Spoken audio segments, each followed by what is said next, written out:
মাগুরায় শিশু ধর্ষণের ঘটনায় বিশেষ ট্রাইব্যুনাল গঠন করে ধর্ষণের বিচার ও নারীদের নিরাপত্তা নিশ্চিতের দাবিতে আজও বিক্ষোভ সমাবেশ করছেন শিক্ষার্থীরা। মাগুরায় দুপুরে শিক্ষার্থীদের পক্ষ থেকে একটি মিছিল নিয়ে চিফ জুডিশিয়াল ম্যাজিস্ট্রেট আদালতের প্রধান ফটকে অবস্থান নেন শিক্ষার্থীরা। এ সময় মাগুরার সর্বস্তরের ছাত্র জনগণের পক্ষে প্রশাসনের কাছে 7 দফা দাবি তুলে ধরেন বিক্ষোভকারীরা। সমাবেশ শেষে 6 সদস্যের একটি দল জেলা প্রশাসকের কার্যালয়ে যেয়ে স্মারকলিপি জমা দেন। রাজশাহী বিশ্ববিদ্যালয়ের শিক্ষার্থীরা সকাল 11:30 থেকে ক্যাম্পাসের প্যারিস রোডে এই কর্মসূচি পালন করা হচ্ছে। বরিশালে মানববন্ধন ও বিক্ষোভ মিছিল করেছে মহানগর মহিলা দল। কর্মসূচিতে সাধারণ শিক্ষার্থীরাও অংশ নেয়।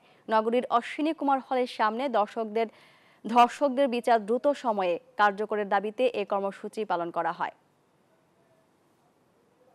তো ধর্ষককে পাওয়া গেছে, আমরা চাই যে জনসম্মুখে এমন একটা দৃষ্টান্তমূলক শাস্তি দেওয়া হোক যেন কেউ এই বিষয়টা ভাবতেও যেন ভয়ে আতঙ্কিত হয়ে যায়।